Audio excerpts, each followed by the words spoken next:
Hi friends, green life സ്റ്റൈലിലേക്ക് എല്ലാവർക്കും സ്വാഗതം. ഇന്ന് നമുക്കില്ലേ ഈ ഒരു വയലറ്റ് ക്യാബേജ് തോരൻ എങ്ങനെയാണ് ഉണ്ടാക്കുന്നത് എന്നൊന്ന് നോക്കാം. നമ്മുടെ സാധാരണ ക്യാബേജില്ലേ, ആ ക്യാബേജ് തോരൻ ഉണ്ടാക്കുന്നതിലും നല്ല ടേസ്റ്റാണ് കേട്ടോ നമ്മുടെ വയലറ്റ് ക്യാബേജ് തോരന്. അപ്പോൾ ഞാൻ ഈ ക്യാബേജ് ഒന്ന് കഴുകിയതിന് ശേഷം ഇതുപോലെ രണ്ടാക്കി ഒന്ന് മുറിച്ചിട്ട് ഈ ഒരു ബൗളിലുണ്ടല്ലോ കുറച്ച് മഞ്ഞളും ഉപ്പും ഇട്ട വെള്ളമാണ് കേട്ടോ വെച്ചേക്കുന്നത്. അപ്പോൾ ഇതിനകത്തേക്ക് നമുക്ക് ഈ ക്യാബേജ് ഒരു 10-15 മിനിറ്റ് ഒന്നിങ്ങനെ മുക്കിയിട്ട് കൊടുക്കാം കേട്ടോ. അപ്പോൾ ഇതിനകത്ത് എന്തെങ്കിലും പുഴുവോ പ്രാണിയോ ഒക്കെ ഉണ്ടെന്നുണ്ടെങ്കിൽ പോകാൻ നല്ലതാണ്. അപ്പോൾ ഇതുപോലെ തന്നെ നമ്മൾ കോളിഫ്ലവറും ഒക്കെ ഇതുപോലെ ചെയ്യുവാണെങ്കിൽ നല്ലതാണ് കേട്ടോ. അപ്പോൾ ഒരു 15 മിനിറ്റിന് ശേഷം ഞാൻ ഈ വെള്ളത്തിൽ നിന്ന് എടുത്ത് ഒന്നും കൂടി നന്നായിട്ടൊന്ന് കഴുകിയൊക്കെ എടുത്തിട്ടുണ്ട്.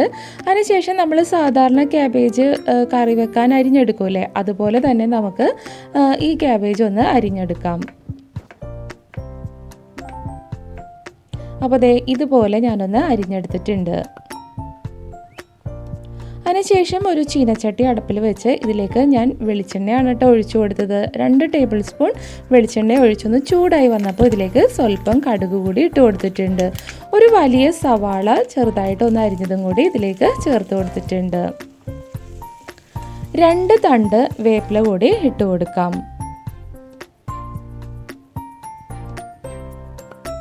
ഇനി നമുക്ക് ഇതിലേക്ക് ആവശ്യത്തിനുള്ള ഉപ്പ് കൂടി ചേർത്ത് കൊടുക്കാം. അപ്പോൾ ക്യാബേജിനും കൂടി ചേർത്തുള്ള ഉപ്പാണ് കേട്ടോ ഇട്ട് കൊടുക്കുന്നത്.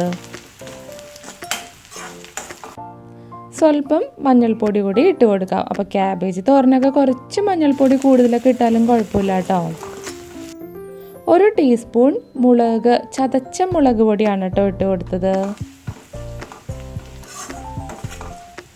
1 കപ്പ് തേങ്ങ ചിരകിയതും കൂടി ഇതിലേക്ക് ചേർത്ത് കൊടുക്കാറുണ്ട്. അപ്പോൾ തേങ്ങ ചിരകിയതൊക്കെ കുറച്ച് കൂടുതലിട്ടാൽ നമ്മുടെ ക്യാബേജ് തോരന് ടേസ്റ്റ് കുറച്ചും കൂടി കൂടുതലായിരിക്കും കേട്ടോ. അപ്പോൾ തേങ്ങ ഇട്ട് ഒരു 2-3 മിനിറ്റ് ഒന്ന് ഇളക്കി കൊടുത്തതിന് ശേഷം നമ്മൾ അരിഞ്ഞു വെച്ച നമ്മുടെ വയലറ്റ് ക്യാബേജും കൂടി ഇതിലേക്ക് ചേർത്ത് കൊടുക്കാം.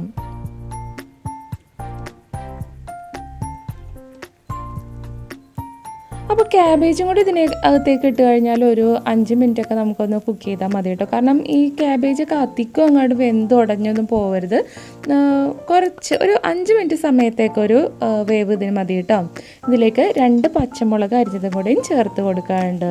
അപ്പോൾ മുളകെല്ലാം നിങ്ങളുടെ എരിവിനനുസരിച്ച് നിങ്ങൾക്ക് ഇട്ട് കൊടുക്കാം കേട്ടോ. അപ്പോൾ ഒന്ന് ഇളക്കിയതിന് ശേഷം ഇതുപോലെ ഇങ്ങനെ ഒന്ന് തട്ടിപ്പൊത്തി വെച്ച് കൊടുക്കാം. അപ്പോൾ ഇടയ്ക്കിടയ്ക്ക് നമുക്ക് ഇളക്കി കൊടുക്കാം. ഈ സമയം നിങ്ങൾക്ക് ഇതിന് ഉപ്പൊക്കെ പാകത്തിന് ഉണ്ടോ എന്ന് നോക്കാം. അപ്പോൾ ഉപ്പ് വല്ല കുറവുണ്ടെന്നുണ്ടെങ്കിൽ ഈ സമയം നമുക്ക് ഉപ്പും ഒക്കെ ചേർത്ത് കൊടുക്കാം കേട്ടോ. അപ്പോൾ നമ്മുടെ വയലറ്റ് ക്യാബേജ് തോരൻ ഇവിടെ റെഡി ആയിട്ടുണ്ട്. അപ്പോൾ ഇന്നത്തെ വീഡിയോ ഇഷ്ടമായെങ്കിൽ ഒന്ന് ലൈക്ക് ചെയ്തേക്കണം. അപ്പോൾ ഷെയർ ചെയ്യാനും കമൻറ്റ് ചെയ്യാനും ഒന്നും മറക്കരുത് കേട്ടോ.